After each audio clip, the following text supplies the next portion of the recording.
Nevin Shapiro, a University of Miami booster, ran a $930 million Ponzi scheme through capital investments and provided impermissible benefits to 72 Miami athletes from 2002 to 2010. Players received cash, cars, jewelry, yacht trips, and illicit favors, fueling a lavish culture during the football program's peak years. Shapiro's actions, resulting in a 20-year prison sentence, exposed ethical issues in college sports and the problematic role of boosters in athlete recruitment.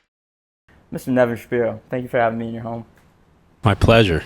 I'm glad to give you an opportunity to break out a great discussion. I appreciate it. I think it seems like we've talked all day today about kind of the misconception of what was portrayed versus the reality of the situation. Yeah. Like, if we're going to tell this story today, where do you think we should start? Well, I think, for one, there's this absolute fog that, like, I was a fraud, and I, like, just woke up one day and $930 million I decided to steal. Like, I think that's a good point. We could really start into, like, how I got into business, exactly what my journey was to get me to a point where I was able to take in those kind of funds, because it's not an average number, you know. And when the media builds a narrative, and of course I had to plead guilty, and I really didn't have a choice, and that's going to come out later on. There was just huge collateral damage that was going to come in if I didn't plead. Yeah. And everyone, it's always easy to say, oh, that guy's this, he's guilty, this, that. But if you really don't know what the story is, you can't comment. Now, I get it why a lot of people feel the way they feel, but I'm fairly certain, I can't say with 100% because it's in God's hands, my conviction is going to inevitably be overturned. And there's going to be a lot of answers for others to have to come up with. Mm-hmm. So, between what I have in process, in motion, and everything else, which we can get into as we speak, I guess we should start with, like, what's my background? Yeah, let's do it. Where did I come from? Like, so I was born in Brooklyn, New York. My family moved. I'm 55 years old now. So I was born in 1969. We moved to Florida. We moved to Miami in 1975. I was 6 years old. I still, to this day, have a lot of family in New York. So, like, I still have somewhat of an accent to a degree because my parents never really left Brooklyn. Physically they did, mentally they didn't. And I grew up middle class around a lot of very wealthy, for the most part, Jewish kids. I'm Jewish. As a matter of fact, before I moved to Florida, I was going to yeshiva.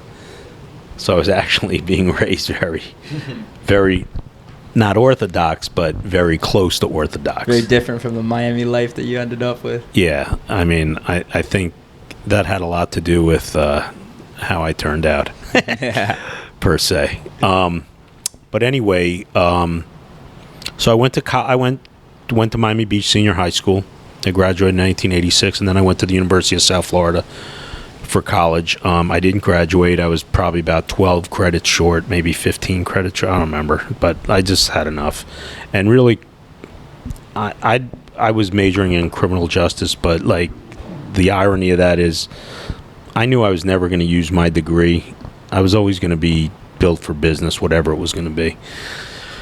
And when I first got out, I had a modest job working. Well, for the first year, I didn't do anything, but then I had to finally get a job.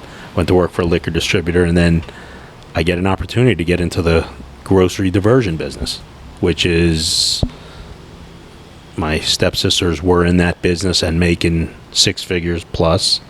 And this is in the very early 90s, 93 specifically. And I learned the business inside out and inevitably went off on my own in 95. So from 93 to 95, I got my training ground. And then I really learned the business. And it's a niche business. Not a lot of people are familiar with it. So it's like a wholesale grocery? Yeah, you're dealing with all the major manufacturers. Kraft, General Mills, Procter & Gamble, Unilever, Del Monte. You know, and you're kind of just a middleman between them. You're the and middleman. groceries. Yeah. And stores. yeah, so really the real like definition is like it's really the arbitrage of business. You take advantage of discounts in one section of the country and where they don't have them in maybe on the West Coast or, you know, vice versa.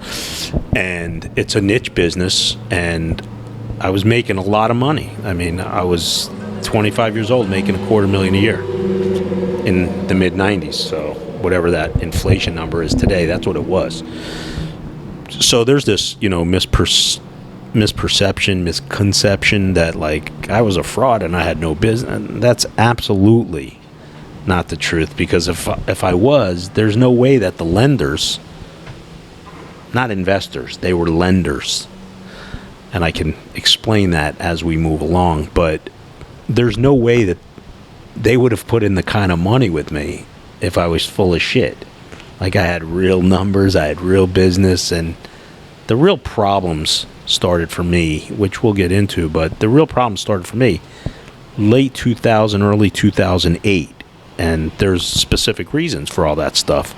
So people just think like there was no, and the government acknowledges that. I was loaded. Like I was loaded financially, very wealthy at a young age. And so when they're like, well, he stole money and he used it to do this and do that, that's not true. That's not true. And that's not me not showing contrition, which we'll also get into. But the narrative is not put out accurately in any way, shape, or form. Not anywhere close. It's going to be, because now I'm going to control the narrative, but with receipts and documents and other stuff. But anyway, so I got into the grocery business in 1993 and really learned it from the inside out. And I was moving 48-foot containers, you know, average cost of a container, depending what the item, $35,000, $40,000, $50,000. Some containers were $200,000, depending on what the item was. And I was like a stockbroker, but with groceries. And it was all 100% legitimate and nothing funky about it. And then when did the, like, what change? What was the shift that happened? Well, the shift was I was financing somebody who robbed me and my lenders for. So why were you financing them? What was the story there? They had been a source of merchandise for me. I had known this individual since 1993, and there's no hearsay speculation. This is all documented. I mean, this is all going to come out. So there's certain things I can't really discuss because of certain exclusivity situations, which I've explained to you. But this is going to be unearthed. And my lenders got robbed to the tune of $25 to $40 million. But I'm responsible for that number. That's on my back. So what really happened was, and this is this was the first kind of domino, right? So it was, you were the middleman in that scenario as well with the lending? Yeah. And so I went through, I'll term them a dream team of attorneys, because they were significant attorneys, very high price and whatnot, but really they turned into be a nightmare of attorneys for me because they didn't do what they were supposed to do. Yeah. And why didn't they do what they were supposed to do? Well, they'd have to answer that. I can't speak on their behalf, but they're going to get a fair opportunity to answer those questions shortly. Can I speculate based on kind of the some of the things that I saw, in the sense of just they it was in their best in their best personal interest. Well, it was in their financial interest to have me removed, which, you know, my case is so, I don't want to say the word tricky. It's so complex that it's not a one interview session. It's a semester in college followed up by a second semester.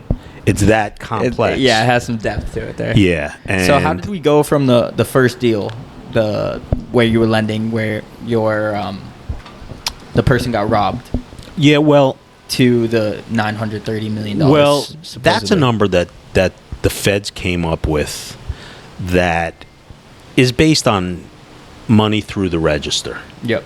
right? It's not like one day I woke up and I said, send me $930 million. Like, that's not what happened. I had a securities attorney. Like, there's so many mitigating factors, which if I go to trial today, I win. Based on everything that I've learned that was done to me while I was locked up, and I couldn't fight. You're locked up.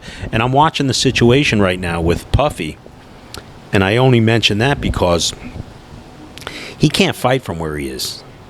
He's got zero chance to fight from where he's sitting. I know, because I've been in that exact tier that he's sitting in. You cannot fight from there. Mm-hmm. It's just, getting a shower is like miraculous. So when you're up against the government, you're up against an evil opposition that is virtually impossible to beat, especially when you're on their terms and rules. So I can't really get very deep into the hows and the whys and this and that, because it's just going to take too long, and it's not going to be fair to your viewers. But in terms of, so really what happened, right, was was you were just lending money, and it grew to a substantial magnitude. Well, and I was the doing financial crisis kind of happened. Well, I was doing business. I had switched over my core business from the grocery diversion to real estate. Now I was raising a lot of funds for massive projects, and the feds have all my information. They know what it is. Like, if my situation doesn't end up in a criminal capacity, I'm worth a few $1 billion today, conservatively, and we're not even having this conversation. But as fate would have it, and the economy, it was a perfect storm against me at the wrong time. Bernie Madoff happened. You're probably too young to remember what was going on at this particular time, but like, Bernie Madoff happened. Barack Obama had just become president. He had to bail the banks out because the banks were going under. We were in like a bad depression. And when I was locked up, I met a number of guys that were there as a result of that same nexus. Mm-hmm. What happened to our economy? It sunk. It was about to sink in the middle of the ocean. Yeah. Obama bailed out the banks. You had Lehman Brothers, and there's a number of other scenarios. Now, that's not me not accepting whatever contrition I need to, because had I just been honest with my lenders, I don't even get to this position. It ends. It stays civil. It doesn't even get civil. It just, if I'm honest with them, the real perpetrator is apprehended, and we just reorganize. Mm-hmm. And with what real estate did, specifically in South Florida, in those following years, I never see the inside of a prison cell. And so, like, with that, what did you do wrong? Well, I wasn't honest with my lenders, for one. And had I been honest with them and really, it's easier to say now, when you reach a point of financial success in general, our current president-elect could probably speak on it as well, you develop an ego that's insatiable. It's almost impossible to creep up, to not allow it to creep up on you. And I had been so programmed on coming out of any situation that I was pressed against, that I just assumed I would come out of this as well. There was no intent to take $1. As a matter of fact, the restitution that I was charged with, I've already recovered. Now no one's acknowledged that. No one says it. That's $82,657,000. So how did that? Well, it's called clawback money, right? It's called clawback money. So you work with the trustee. They recovered $40 million, but the real number was never 82 to begin with. There were certain loans that I was given that I secured with property and this and that. So I should have never been charged with that loss because I secured them. So upon my being done with custody, which is going to be 18 months, unless something happens when the Biden administration goes out, which there's speculation there will be, I'm going to begin all my legal process. Got it. With restitution hearings, and we're going to go through, like, I didn't steal this money, and I'm going to be able to prove it. Yep. And I don't care who believes me, who does. I know there's about 10 to 15 people very close to my circle who are well aware of what's taken place. And if I mention one or two names, for example, the lender, the guy that I loaned the money to who robbed my lenders, if I mention his name, nobody out there would know who this guy is.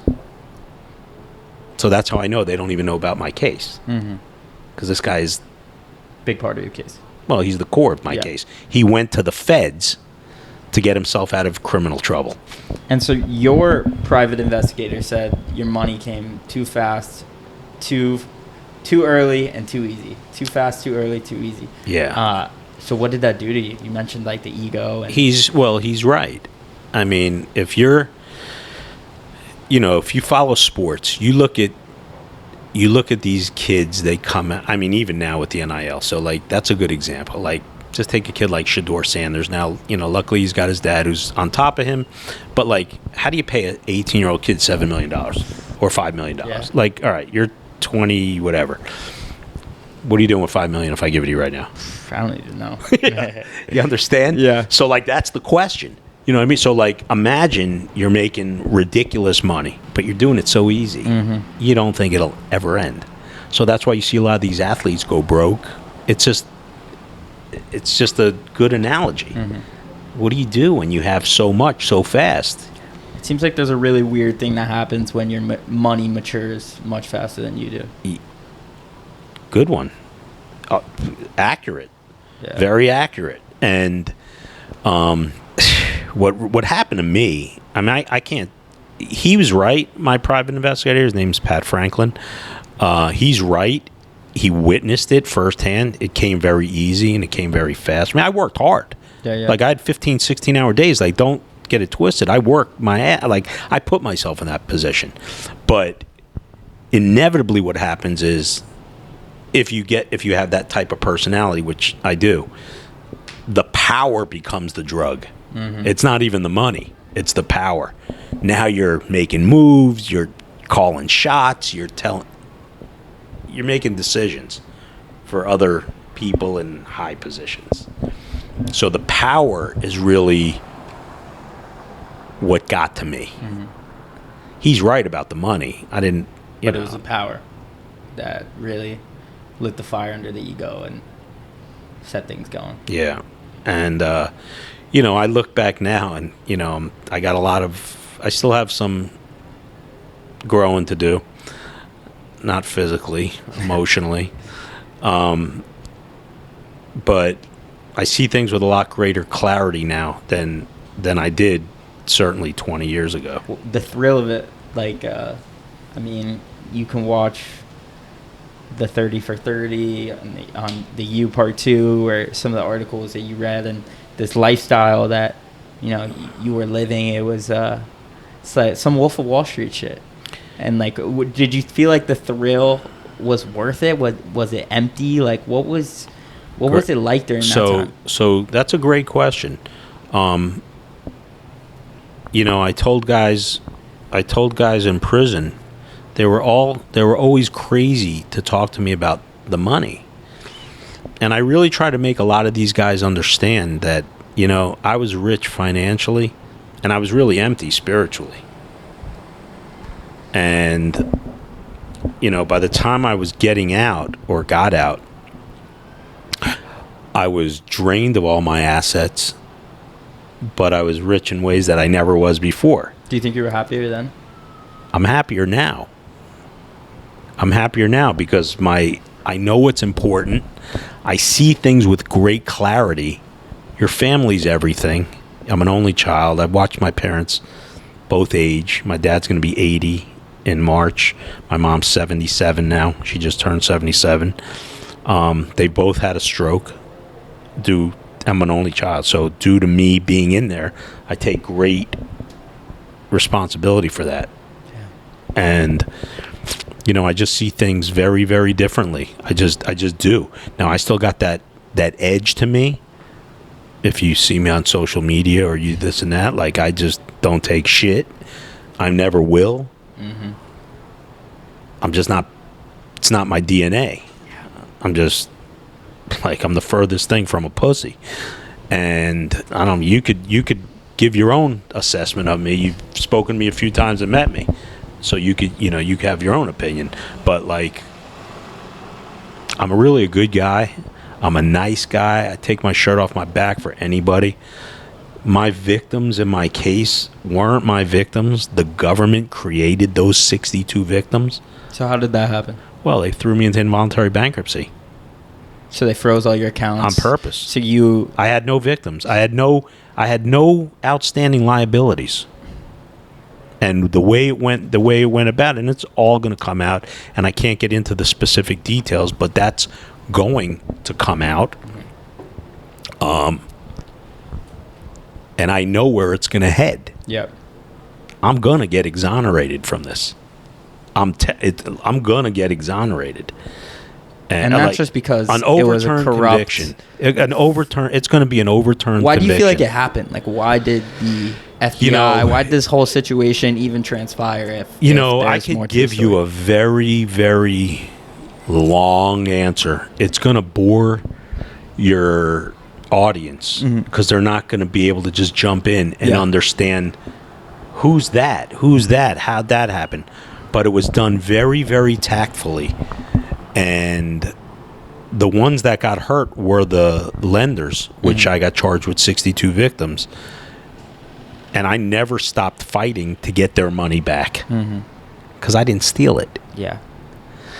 And people would say, "Oh, this guy's full of shit." And this, I've read everything and heard everything about me. Like, I'm crocodile skin at this point. It doesn't faze me because I know who I am.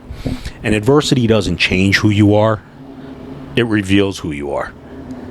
Right? Yep. So I've always been the same dude. Unfortunately, I had to find out what it was like to be public enemy number one and hated. And certainly the University of Miami situation didn't help my cause. But that also wasn't my fault that blew up the way it did. And that's for another time and another place, because that's a very small part of my life.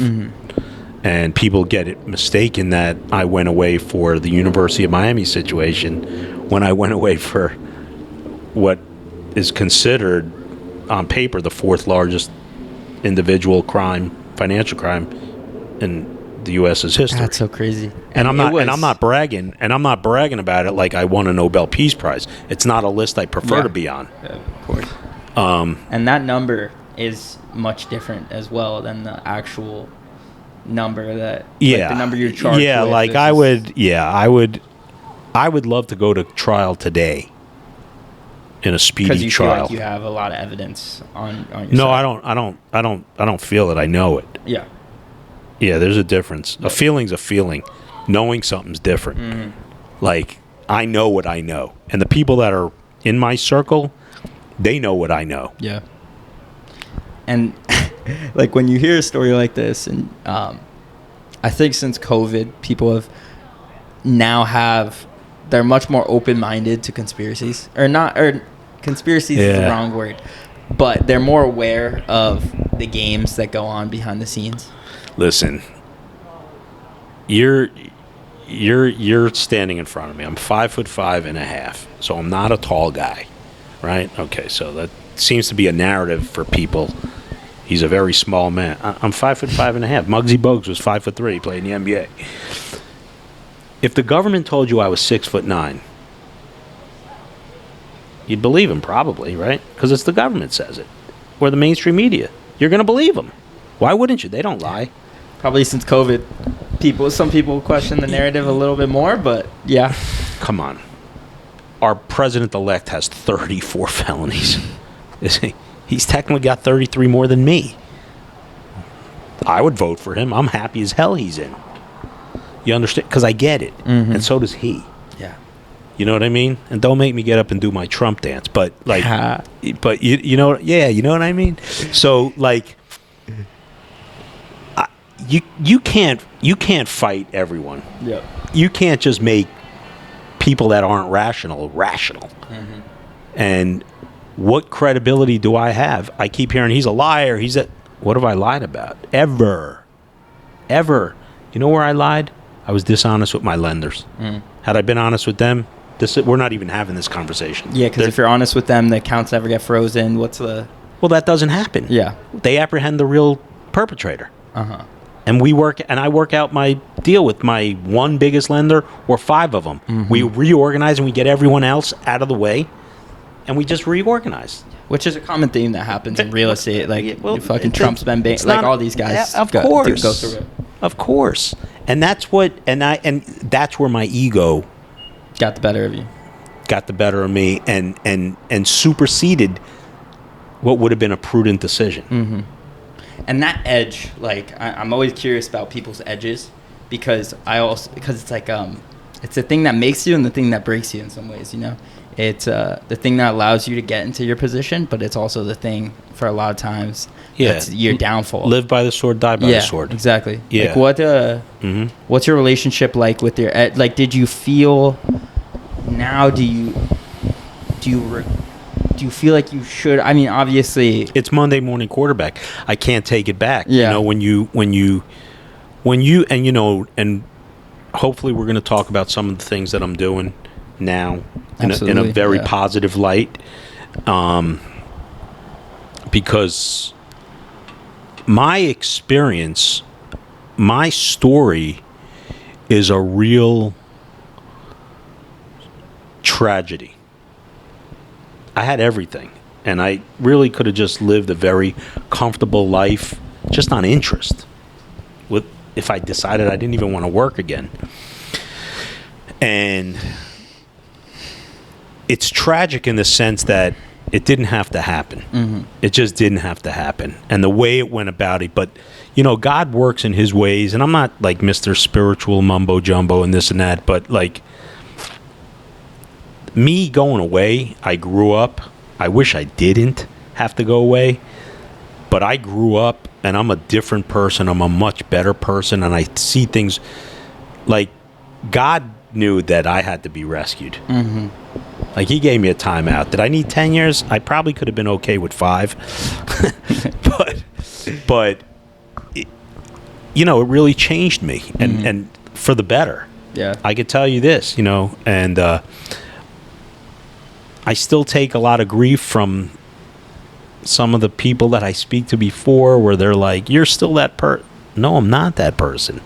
I'm not. I evolved in a lot of ways. Is that attitude there? Is that edge? Like I said, it's never going away. Ever. I'll be in a box by the time that's over. But the way I view life and society, we're in just such a nasty world. I just put out a post. Everyone's a hater. Everyone's miserable with the next guy. Man, just like, can't we get along? I mean, and I don't know if it's the political strife or what's caused this, but like, we're just in a nasty existence. Yeah. You know? And I witnessed it inside too. Everything's like divided with race. It's just, listen, man, we live in America. It should be one. That's really how it should be, you know? But I give a lot. I've done, since I'm home, I've given about 15 lectures, give or take, maybe 13, 14, to universities. And I know it sounds funny, but I lecture on compliance and ethics, business ethics, because who's violated them Worse. Knows them better than anyone else. I mean, if you're gonna, you know what I'm saying. So what do those speeches look like? What do those conversations look like? They're amazing, and so I've spoken to Fordham University a number of times in the Bronx, all on Zoom. Fairfield University, Barry Law School out of Orlando, and there's some other ones that are lined up or planned for the future. Some significant universities, law schools as well, and I love it. Yeah. What do you tell them? Like, what's the message? I advise them on what not to do. Like, if you reach that fork in the road and you're not sure, be honest. Don't take it. Don't take that turn. Right? Because what was that turn for you? That was for not going me. back It to was really lenders? not just being upfront with my lenders. And had I been upfront with my lenders, I had made them so much money over the course of 8-9 years, almost a decade, that I earned that mulligan, where I would have been able to. Okay, look, it's not the end of the world. We're going to be able to get out of this. Let me reorganize. Give me 60 days. 90 days. It's like that saying in real estate, when you if you have $1 million loan and you can't pay it, you have the problem. If you have $1 billion loan, the bank has a problem, or Great. we have a problem. Trump did it. Trump did it with Atlantic City, and that was the art of the deal. And I that's the position I was in. That's really the position I was in, and. But anyway, so, I lecture these universities. I get a lot of fulfillment out of it. The gentleman who's a professor who asked me to speak, it's become a quarterly thing. So and I speak for free for him because I'm happy to do it. And I really get a lot of fulfillment. And I watched the students, I was one of them. Yeah. Myself. And, there wasn't Zoom back in the day. So like, I'm watching their faces and they're like, and for me, it's a good thrill, but it's a very cautionary tale of what could happen. And, you're 21, 22, whether it's grad school, whatever it is, you don't know how you're going to feel when you're 32 and that situation hits you. Like, I got to make a move. I'm upside down. I'm over leveraged. But it happens. That's life. That's business. And it's very fulfilling to me. What type of questions do they ask? They ask everything. When was the moment you knew you were in trouble? What would you have done differently? What was your mindset like with all that money? Probably the same questions you would ask me right now, 100 of them. You know what I mean? And I would sit and the one thing about when I give these lectures, we have a Q&A. I give my spiel about my background and everything else. But the best part of the lecture for me are the Q&A sessions, because I'm honest to a core. Like, it's raw. You may not like what you're hearing, like these Miami fans, but it is what it is. You're getting the real answers, and it's like going to a doctor, and you don't want to hear him tell you that you have cancer, but he's got to tell you what it is. So I tell these students what it is, and I just know the feedback I get from the professor the following week, because he doesn't see them again till that following week. I love the feedback. Yeah, people are just like, what the fuck? They can't even believe he had me in their room. Yeah, like, how did you get this guy to even, like? And for me, it's just given me a spark where I really just want to. Everything I do from this point out is going to be speaking engagements and media related. I love it, because I just think the journey has been so incredible from the peak to the valley, and then hopefully back to the peak. And it's an unprecedented story. The Wolf of Wall Street's a great story. He went away for a year. I went away for a decade, and really got 20 years. and I'm only home because of COVID. And so, you know, one question that always comes up for people such as yourself who reach out to try to speak with me or whatnot. Why would you speak to that guy? Why wouldn't you? Who's had $5 billion in their account? Who's been to prison for 10 years? Who's helped build the greatest football team in the history of college sports? Why wouldn't you want to talk to me? You got a better story? I mean, all right, share it with me. Like, people would much rather talk about you because if they talked about themselves, nobody would listen. Right? And it's not me being arrogant. It's just me being honest. I'm no angel. I know. I went away. I'm a convicted felon today. I just say I won't be, inevitably. So when someone says, are you a convicted felon? I know I'm going to be able to say no. Today I have to answer yes. But that's not how it's going to be. And it's not going to be from a pardon.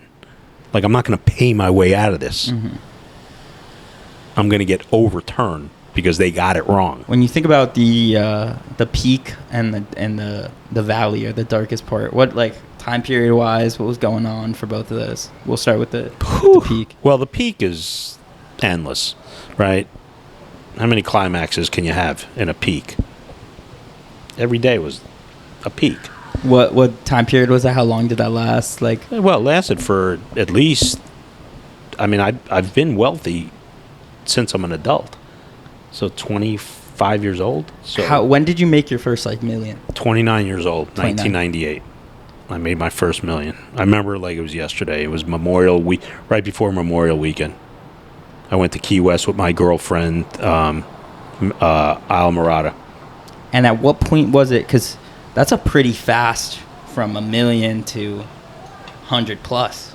Big ascension. Yeah. What was that? Well, that ascension took place in between 2002 and 2005. I blasted off like Elroy Jetson, somewhere out of space. And how old are you at that point? 33, 34. Yeah, so that picture, like, of Kellen Winslow and myself with the champagne bottle, the one they used on the 30 for 30, I was at max. I was at max altitude right there.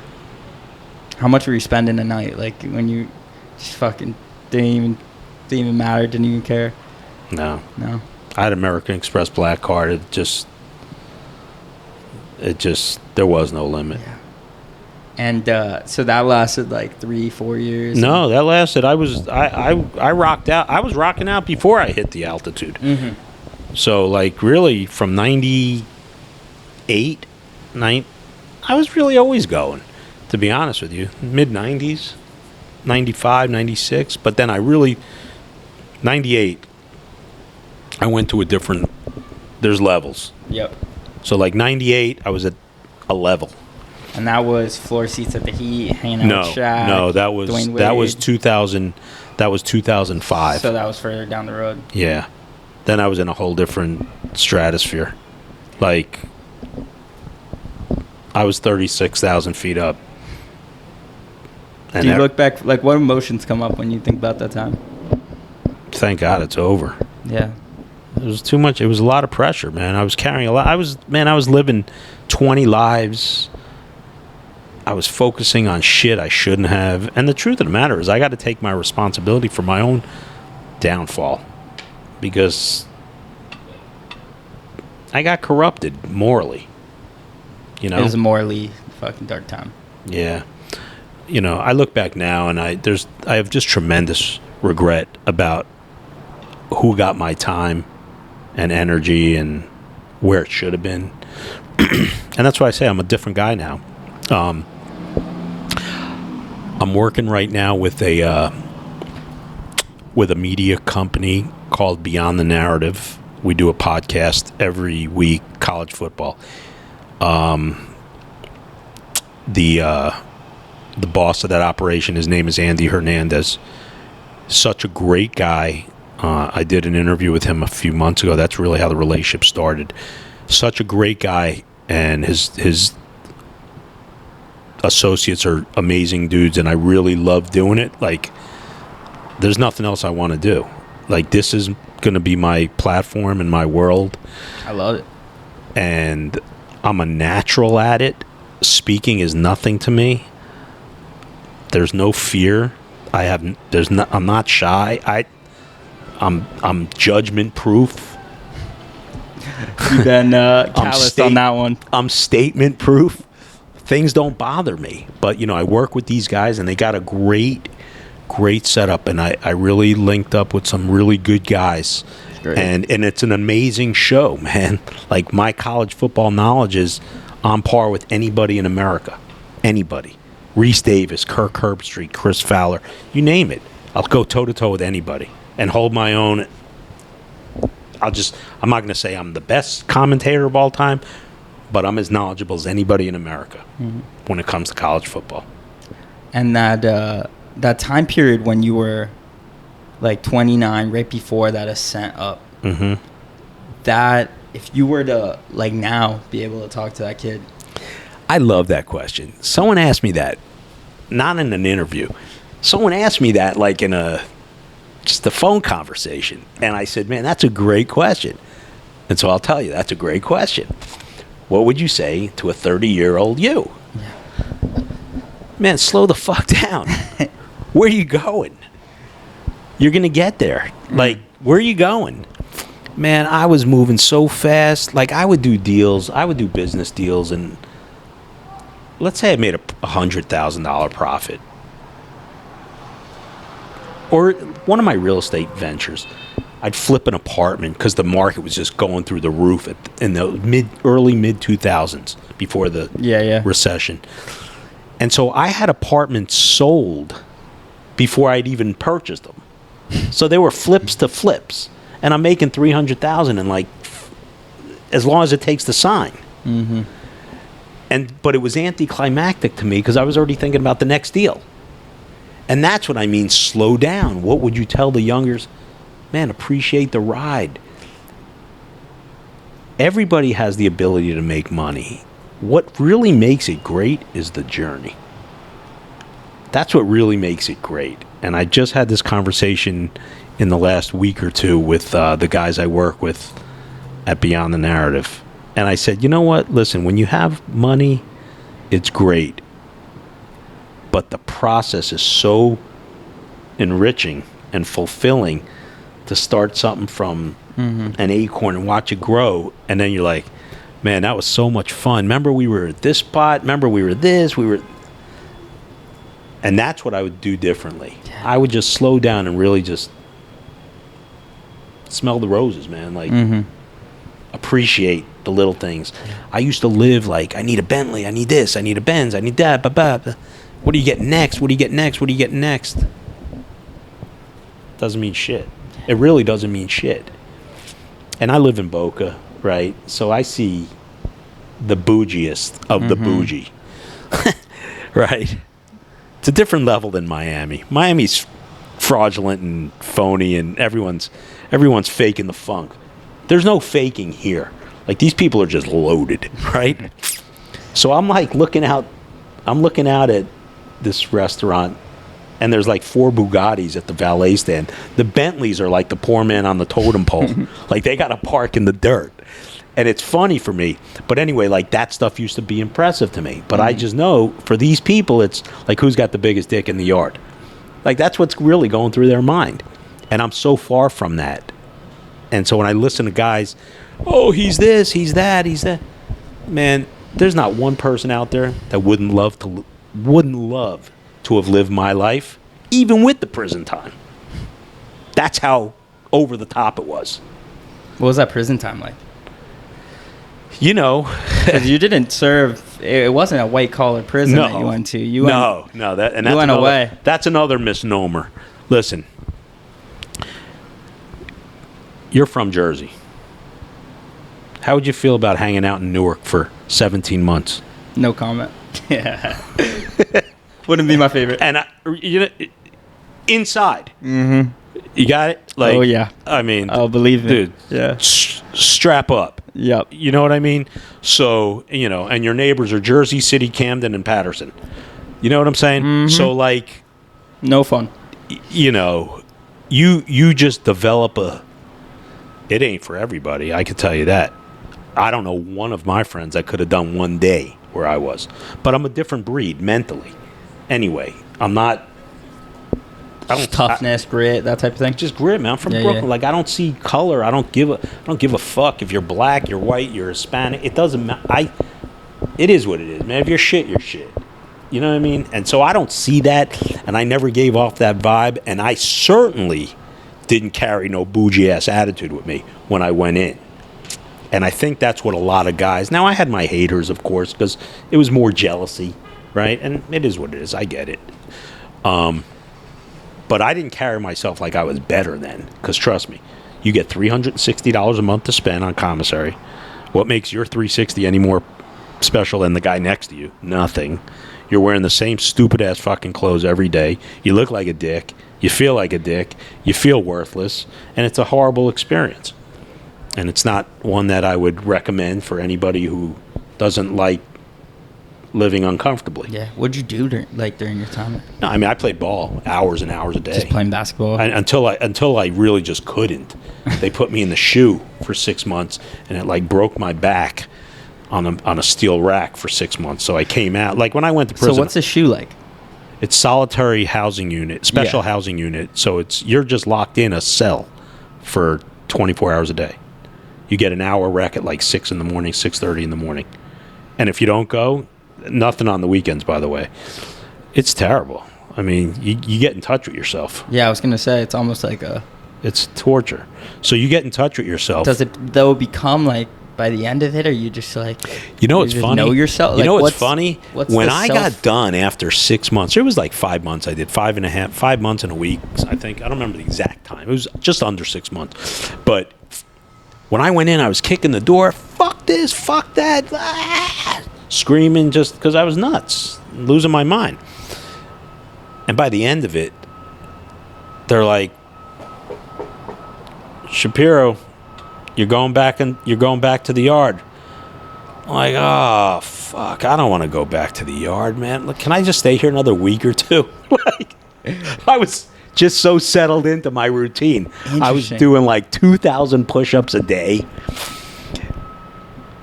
Was it like almost meditative at that point? Like it was like I read more books than I did when I was in college. Like I really studied because I was so fucking bored.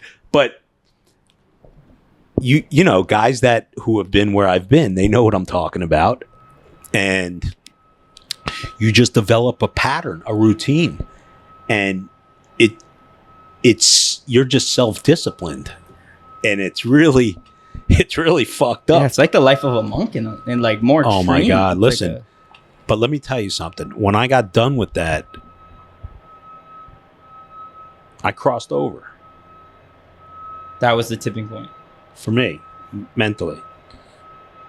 I reached the point of you want to pause it till this thing leaves? So you were talking about the shoe and that experience with how almost the meditative aspect of it. Yeah, I really crossed over, man, to the other side with acceptance. And I read a lot of books, and that's when I reconnected with my spirituality with regards to my Judaism. Mm-hmm. I started doing tefillin, which is a daily prayer. You don't do it on Saturday, on the Shabbos, on the Sabbath. I self-taught myself, and it reconnected me. Mm-hmm.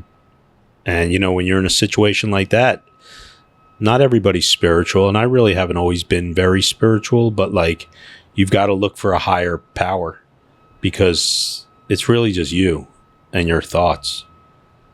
And it's a really difficult process when you're inside that mentally. And I had some real challenging moments there. So that was the journey to acceptance, and it was the journey to realize that you don't have control of yourself or your freedom or shit, and someone else does. Mm-hmm. And I had a real arrogant side to me, because to this day I feel like I didn't deserve what I got. but I was very hostile towards the system at that point in time. And as a result of being hostile and thinking I was Getting screwed. a rock star, I was on the cover of Sports Illustrated. Then there was documentaries, American Greed. You know, they felt like I wasn't understanding I'm a number. I don't want to say they were right, but let's just say that situation really was a big growth. Beat the ego. They're going to get that out of you. You don't control shit. And they got something for you if you think you're going to overcome them or supersede their powers and authority. That's not happened. That was a real come to God moment for me, and it got me right. Yeah. So what was your time like before that moment versus after that moment? Was it almost a different experience in a way?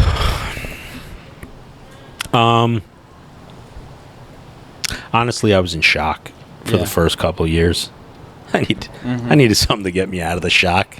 That was it. It wasn't like the first fight I had inside, or it wasn't the first time of conflict. Yeah. It was that. I'm sure there's some crazy moments in prison. Yeah, there were. I really, until I'm out of custody, I really don't want to elaborate of course. a whole lot on that. I'm respectful of, Process. of where I am right now, which is still in custody. So I don't think it's appropriate for me to get into that. However, when I'm done, it'll be tell all, and it's going to be what it is.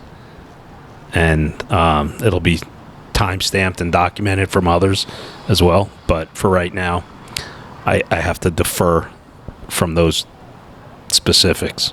What was your relation like with all this stuff going on? What was your relationship like with your family? Were they like, "What the fuck?" Like, well, I'm an only child. My parents were devastated. Yeah, I'm sure. I mean, I spoke to them every day.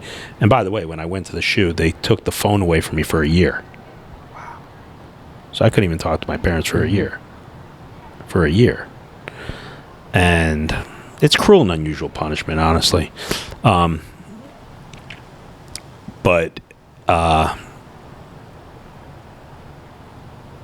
no one could believe it.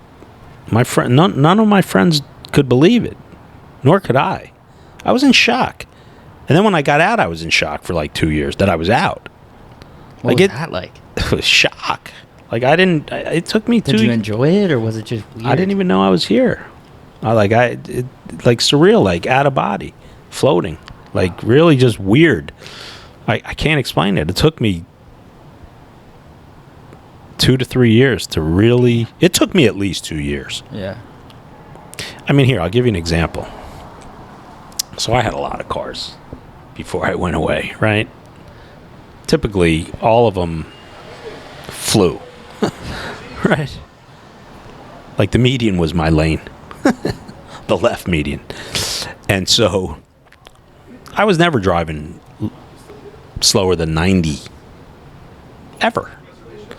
So when I first got my license, when I came out, I didn't drive for like 8 or 9 months because I was scared to drive. Now keep in mind, I had 11 cars when I went in.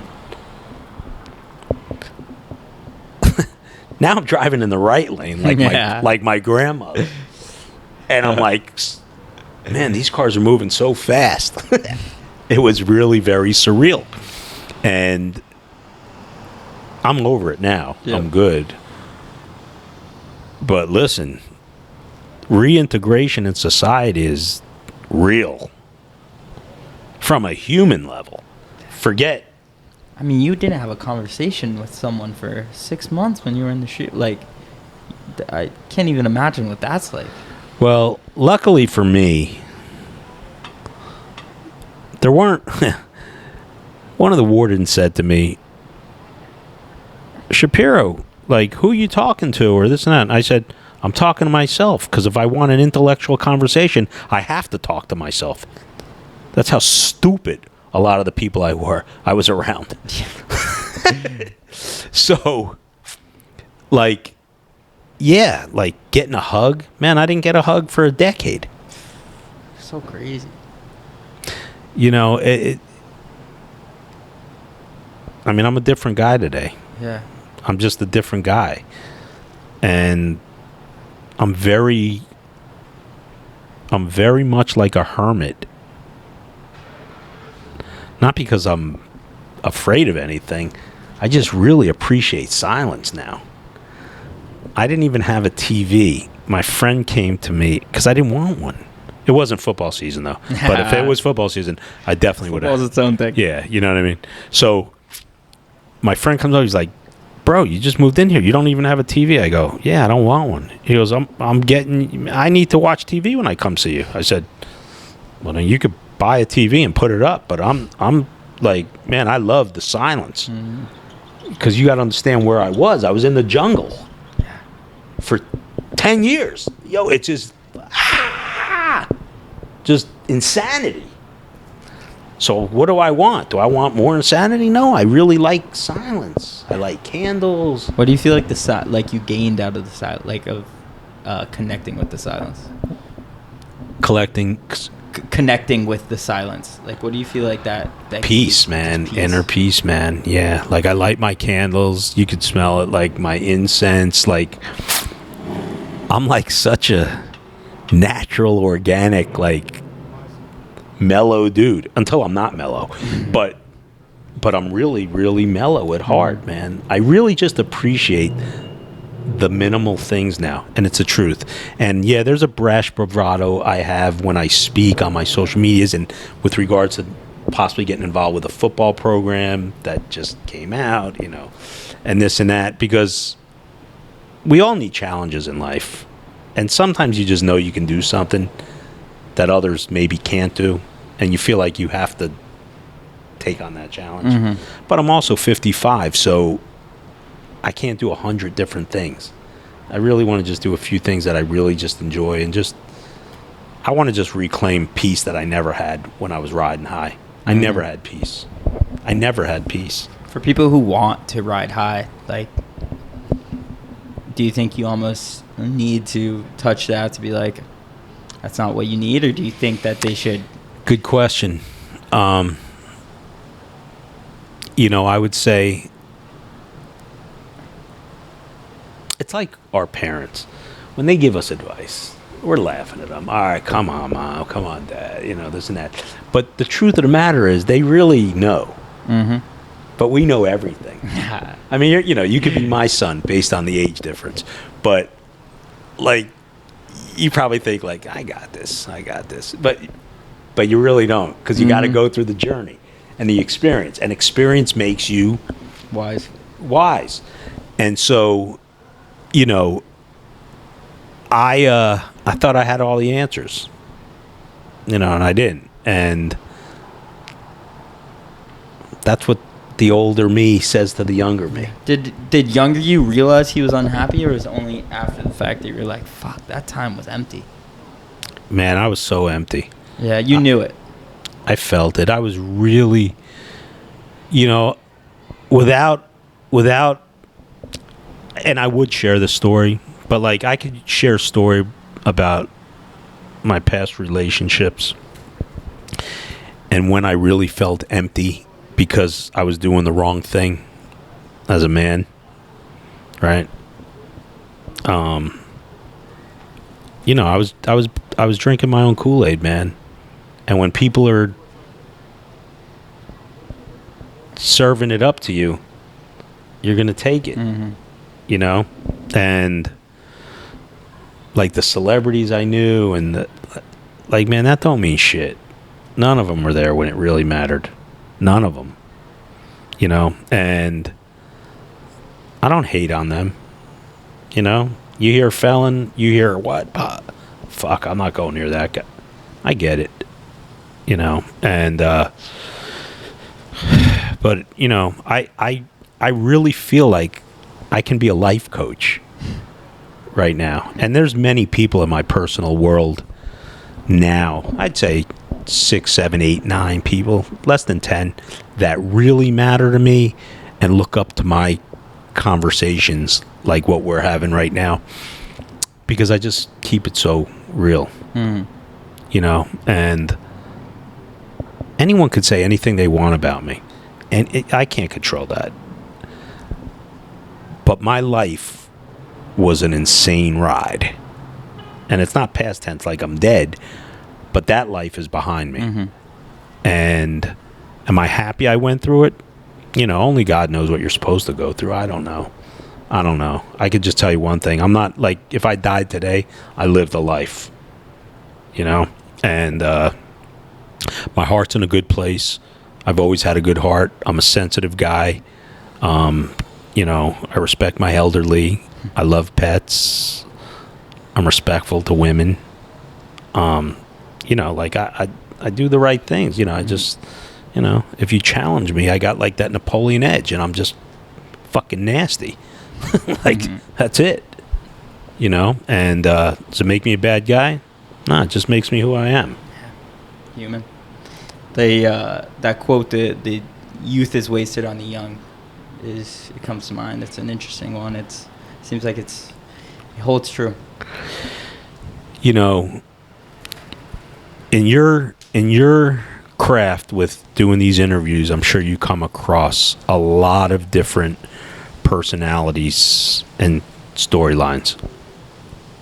And it's got to be a great experience for you, because you just see the world through the eyes of others, older, same age, whatever, ultra successful, maybe not so successful, you know, and no one's got the answers. You just got to, your experience takes you through, but like, just really, you don't have to be in a hurry, man. Mm-hmm.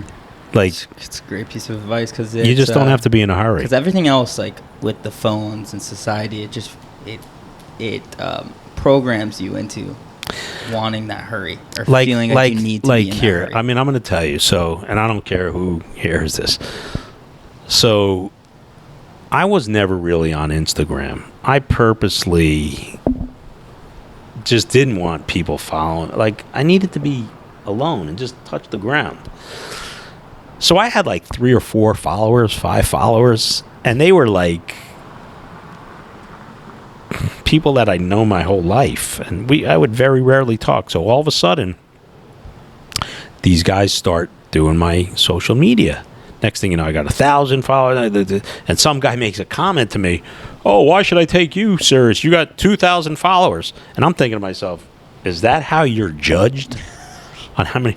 Like, I know so if funny, I want, so I know up. That if I want, I know this, that if I wanted to really be that guy, I'd have 1 million followers. You have the story for it, for sure. In a like. Yeah, just like that. I'm not trying to be followed. You know what I mean? Oh, yeah. So I was responding to people, you know, fuck off. I was getting suspended by Instagram every like 30 days, and then I'd come off and I'd get suspended for another 30 days. So like, I was like in the shoe on Instagram. And so finally I just said to these guys, it's me, I'm verified. These guys handle my social media. They pass on the messages to me, and it's better that way. I'm so much more at peace, because what am I going to do? Sit here and go at it with everybody in the world? It's crazy, and people just hate. Like, and it's like, if of the hate comments I get, let's say 90% of them, if they really knew who I was and what my background was, they'd never say that to me, ever. But because, you know, you could say behind a keyboard, you're a tough guy, you know. And the funny thing is, I've given my cell phone number to maybe 20, 30 people who were talking nasty shit to me. So if you got something to say, just call me. I'm really close with those people now by texting, and like, we're like in group chats now because they see I'm really a good guy. I'm not this animal that's been portrayed. Yeah, it's interesting. I mean, for preparation for this episode, I was like, oh, I gotta rewatch the 30 for 30 doc. It's garbage. And, you know, before, you and me had spoken on the phone in organizing this, and we had a nice long conversation, and like, I definitely took away that you were like a very good guy. That was the sentiment I got. Yeah. And then I go and watch a 30 for 30, and I was like, fuck, I'm a little like, who is this guy? This guy's crazy. And that's what happens, to answer one of your earlier questions, which I didn't even think of. When the students speak to me, they have to do research on me before I speak to the class. Wow. And so they say to the professor, that's not the same guy. Yeah, they're like, how do you... Yeah. That's not the same guy. And, man, I'm a good guy. Like, we'd be... if we're... Man, I'd have you... I'm a funny dude. Like, I'm a funny dude. Like, I don't even take myself seriously. I'm self-deprecating. I make fun of my own sentence. Not the charges and the people that got hurt. But I make fun of it, like, because I know it's a fucking sham. What they did, I know it's a sham. It's like Trump sitting there with 34 felonies. Does he really have 34? Come on. You know what I mean? So I got to take the L because they gave me the L. Yep. And you kind of, I mean, obviously through that, you learn to just be like, I don't give a fuck. Man, listen, life is short. You know what I mean? And I just saw this commentary from, like, I think it was Jerry Seinfeld a few weeks ago. And it was so, I'm not a big Seinfeld fan, but it was just an appropriate statement. He said, what's it all about? We're going to die. Like, we die. And the world moves on. And they'll talk about you maybe here and there. What's it matter? Yep. Just live. And we're all going to the same place. Some north, some south, but we're going to the same place. When it's over, it's over. Mm-hmm. And I can't sit and worry this and that. I just know my conscience and my heart, when I take care of and resolve what outstanding matters I have to know that I did the right thing, I can live with myself. Yeah, like you feel like nowadays. I just know it, and I'm very close to that. Mm-hmm. Like I'm not there, but I'm very close. And I believe this year, 2025, I'll finalize all those details. Yeah, I'm excited for that. Yeah, and I really want to make sure that the victims in my case are right. It's not just hyperbole or just chatter to make myself look like, oh, he's doing the right thing and he's saying the right thing. They got fucked. Mm-hmm. Except I wasn't the one that fucked them, but I'm the one who's responsible. Mm-hmm. So I got to take that responsibility, but I'm going to do everything in my power to make that thing zero right. Like, I can't fix the water under the bridge, but I'm going to do my part. And I've done it since I went in. And if I could have been very bitter and said, you know what, you guys sent me away for a ridiculous period of time, I'm not doing shit. Mm-hmm. I didn't take that approach. Yeah. And we can cut this part if this question is something you can't speak about. But before, when we were just talking, you were telling me about some of the players and kind of taking me more in depth into the situation. And, yeah. There's this weird connection between the one of the players involved in your story and then one of the players involved in like Jeffrey Epstein's story. And that I think people are so fascinated with nowadays is that Jeffrey Epstein story. Yeah. And his whole what the fuck happened with that. Mm-hmm. What do you think that whole story is like? Well, what's the specific question itself? Is it about his crime? Is it about his when he was inside? Like what's the specific question? Take it as you wish, because I'm curious about all of it, and I think most people are. They don't feel like. Well, first of all, we understand the full story. So I don't understand his story. I don't know anything about what he was doing. I don't know anything about. I don't know what his case. I know the merits of the case based on what everyone else knows. He's despicable. Yeah. I mean, that guy. You know, there's a word for that inside. It's called chomo, which is child molester. He has money or had money, so he would have probably survived to some degree inside. But it would have come with a lot of abuse for him. Yep. But as far as, are you talking about the common denominator? Is that your question? Yeah. So I'm going to just say this. The attorneys that represented me represented Jeffrey Epstein at the same time. separate cases. That's what I'll say. What's going to come out, it's not going to be for me to unveil. Yep. But it's going to be unveiled. It's a very odd little connection. Coincidence. Yeah. Yeah. I think people are going to be, I don't think, I know. People are going to be shocked when they learn my real story. You're going to have a percentage of people that don't believe it, which in straight candor, looking right into your camera, I don't give a fuck. I got every single receipt and witnesses to back it. You were showing me your QuickBooks. I saw it. Listen, man. When I, you know, even going back to, not to bring in the University of Miami story, but like when people say this and that, I got every receipt. Yeah. Like, numbers don't lie. Pictures don't lie. I'm not photoshopping them. I don't even know how to turn on this mic. Like, I'm not skilled in that regard. I mean, yeah, you brought out the photo book. Just taking photos out at random, and it was like crazy celebrity, crazy whatever. They're there. They know what they know who they are. Yeah. But anyway, people are going to be shocked at my story because it can happen to anyone. Mm-hmm. It just unfortunately happened to me. But I don't look at my prison situation and the fact that I had to go away.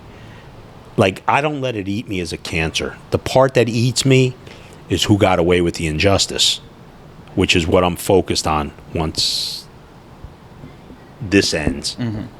That process already started, but I'll be hands-on once this ends. And whoever's not going to believe it just because they just don't want to believe it, and they've already formed an opinion, yep. And that's fine. That's fine. All I can do is be authentic, yep. Tell my truth, and let the world decide what they think. Mm-hmm. But I can assure you, whoever's doing my documentary and who's doing my series and doing the movie and doing the books, they got legal behind it and fact checkers, and they're not taking my word. Mm-hmm. That's going to be a good series. Nothing will match it because it goes in different lanes. Yeah, it's women, it's money, it's celebrities, it's corruption, public corruption. Yeah, political corruption, and like there's no end. Yeah, there's no end. College football, there's just no end. And why inner city life for me and who my ties were like. I would be watching. Mm-hmm. I'm going to watch. Why was there so much like corruption from public? Like I can't answer. I don't know. You know, like when you are an asset or you control certain assets, you're better off out of the picture than in the picture, and that's just life, right? Like that's just life. We go through it every day. There's a lot of evil in this world. And everything is based on greed as it relates to that, you know? What's your relationship like with greed? Because I feel like your story is one of almost like a cautionary tale of greed for people. Interestingly enough, I wasn't greedy. As a matter of fact, I should have been. Because in what sense? In the sense that, like, I should have been more on top of my stuff rather than so passive, philanthropic towards those who didn't deserve it. My attorneys, I didn't check them. Yeah. My accountants, I didn't check them because I was caught up in other things that we were going too fast. Wasn't where I just wasn't where I should have been. Mm-hmm. You know what I mean? Women, you know, I gambled and I had women vices. Those were my vices. I never did drugs ever in my life. Smoked weed maybe 10 times my whole life. One hit of weed. And I could say that confidently. It's not my thing. Pills, other than my prescribed medications for my health, for my heart or whatever. But drugs were never my thing. Drinking, I took it here and there. I was drinking $2,000 red French wines. You know what I mean? Yeah. Like, that became my thing. And I was like nice and la la la, like, you know, I wasn't like belligerent, Yep. you know, bouncing off the walls. You know what I mean? So those were my vices, women and gambling. And, you know, it got a little bit out of control with my gambling because I just didn't have the concept of a dollar. Yeah, true. I mean, that's it. Slow Became down. too easy. Yeah. Man, just slow down. It's me. I know where I made my mistakes. And I own my mistakes. But I don't think I should own mistakes that really weren't mine. Of the mistakes that you made, so, I mean, of the ones we talked about, it's just moving too fast, ego. Oh, yeah. Listen, what that else? ego, really, you don't got to go further than that. Yeah, it's just really that. Yeah, because the ego is the most powerful downfall of just life. I'm still guilty of it to a degree, because when you've had that success, you never really lose it, but you've got to tame it to reality and be proper. Not everybody's happy for your success. Say less. Just say less, you know. I was more of a bragger, like I had to show you, and that's where all the fancy cars come from and this and that. That shit was bullshit. It just was. It was bullshit. It didn't make me feel any better. Who sees me? That was like important for a minute. Just waste of money. Just wasted money. What do you like? So there's a very famous book like called Ego's the Enemy. Like, do you feel like that's the case? What do you think your relationship like with ego now? Do you think it's like something you have to befriend or something that you have to just try to beat out of you? My ego is going to be satisfied when my truth is unveiled. Do you think so? Yeah. Yeah. Because I'm fighting for the truth right now. And a lot of my hostility or response venom comes at people who think they know the story. So I get it. Yeah. you know what I mean? So that's why I'll be in a much more peaceful state, because then I've emptied the tank. I'm not carrying anything around. It is like it's all out there for everyone to see. And then make your decision. If you still think that, then you just have already had it set in your mind. I don't like this guy, and I don't give a fuck what he says, and he's a piece of shit, and this and that. But for the people that have dug in, they can't believe it. They can't believe it. I just showed you the sizzle. What did you think? Fucking crazy. It's just it's like a head scratcher in many ways. It's just there's just so much there that You can't. That's why I kind of just don't get it in a way. And that's why it's taken the length of time it's taken and the route it's going to take, and it's going to be explained where you're going to be like, what's next? And there's a character in this that you don't even know about yet. I'll tell you when we get off. And you won't believe it. And no one knows who this person is, that they're related to my case. But I'll tell you this. He's an ADX Florence serving a 6-life sentence. Where El Chapo is, and the 911 bombers, and that's where he is. And that's who put me away. Oh, okay. So because you keep alluding to a figure that is at the it's all opposition coming. of it. It's all coming. So that's the figure that's kind of at the opposition. If He in that started way. the problem. That's Okay, how I so end you up. started the That's how I problem. end up in Newark, New Jersey. That's where my case is, under Chris Christie's watch. Crazy. now when you hear like stories about different, I hate using the word corruption but when you hear stories now, are you almost does it make everything seem more believable when you hear people talk about XYZ conspiracy theory or corruption? Of course. Or you're just like, I'm my story's a walking conspiracy. Yeah. I'm not 90% sure. I'm 100% sure. Like, have I wavered since we started speaking about my position? No. Yeah. I'm never going to waver. Yeah. I expect my conviction to get overturned. Mm-hmm. Not pardoned, overturned. There's a difference, right? And where does the University of Miami fit into this whole equation? That was it became the thing for a while. That was like, it seems like it was a hobby, but it was portrayed as your whole thing, as your whole life. Okay, so I'm going to harken back to the days when you were in elementary school. So you had math, you had spelling. Got like 7 classes, 8 classes, yeah. And you had PE. Yep. The University of Miami was PE to me. Just a fun. I did it because I could. Yeah. I was a huge fan. So I developed a relationship with a number of guys, and it just sort of like took on its own life.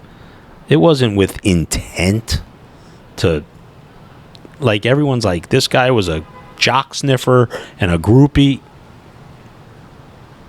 They were my groupies. They were my groupie. I wasn't their groupie. Like, they were like, I didn't need them. I was already wealthy and had whatever I wanted, which I've shared before. And I speak to a lot of those guys now. Some of them are, they're big shots in their own mind now, so I don't speak to them, but I don't lose sleep over it. They know who they are, and they know what I did for them, and that's it. I can't fight the who am I fighting? Like, you know what I mean? The story should have never really happened. It was a family matter that should have stayed in-house. And it only got brought out of house because you were going through this legal situation. Well, there's a number of reasons. First of all, there was discovery evidence that I stumbled upon that I was provided with by the government. And there were over 40 players that, based on their initials, who I can identify, were willing to cooperate if I was to go to trial. And what would they? I don't know. I don't know what their conversations were with the government. I don't know how it went. I don't know. Because what knowledge they paint the picture. Well, I was being monitored, so my financial records and everything, the server, everything was turned over, like taken from me. Yeah. So they were kind of there to paint the picture of probably your lifestyle. Right. Probably. Okay, I would assume. Yeah, I would assume. That makes sense. Yeah, I would assume. That's part. The other part was I was designated to Miami, and the government doesn't really control where you land. The BOP does, Bureau of Prisons. They weren't like thrilled that I was going to Miami because I had too much juice, I guess, resources, you knew the city of Miami well. Come on, I mean, I was as wired as you can get inside there in that city, right? So there were a number of mitigating factors that led me out of there, and it was probably better I didn't end up there anyway, because I really was forced to grow up personally, emotionally. Yeah. You could be physically ready, like, the difficulty helped. Changed my life. Don't I seem peaceful? I am. And I was carrying around a lot of weight on my back. I had a lot of responsibility. I had a lot of money that I was dealing with. I just don't need that. I don't. It was a lot of stress, man. I was living too many lives. It was very, very difficult. So now, with all the knowledge you possess from like a life perspective and a business perspective, if you were fresh out of college and you were like, all right, I want to go make some money, make a life for myself, like, how do you think you would approach it now? Well,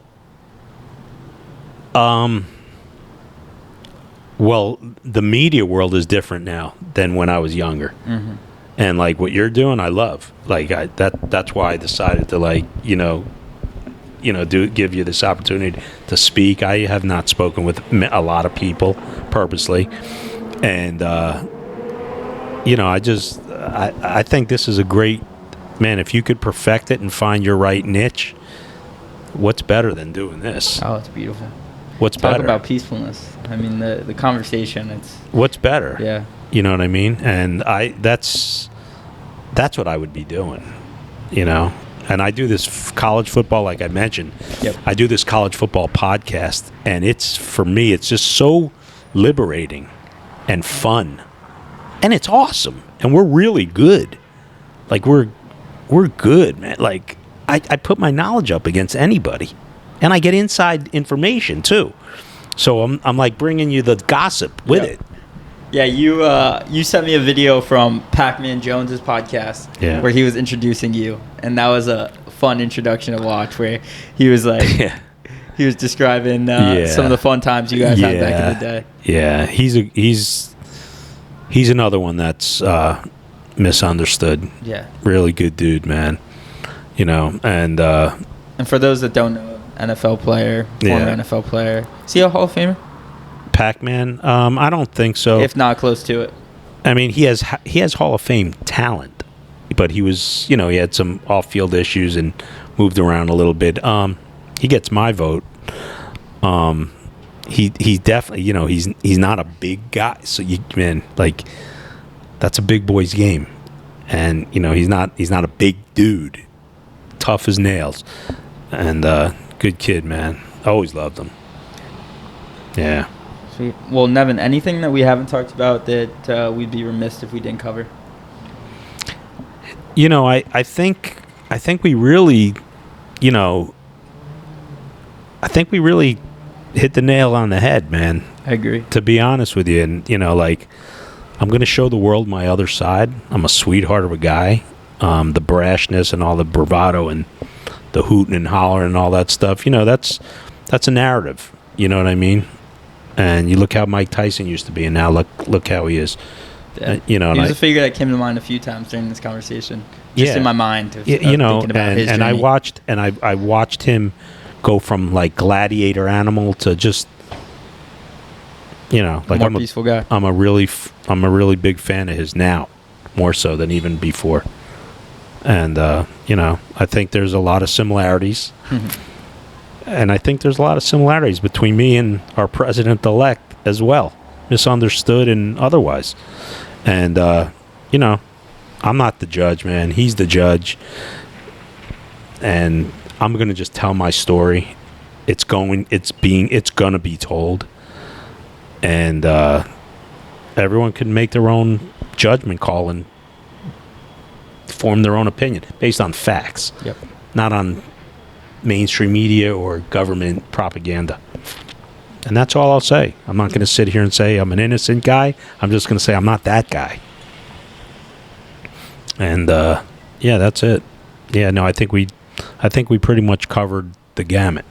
I appreciate you. I'm looking forward to seeing all the stuff that comes out and the future of what's going to be an incredible docu-series and whatever else might come from it. Yeah, I appreciate it. And awesome. I'll link to your podcast and all that stuff in the description of the episode. And great. Appreciate you doing this. Yeah, not a problem. Thanks, awesome. Ryan. Sweet. That was great.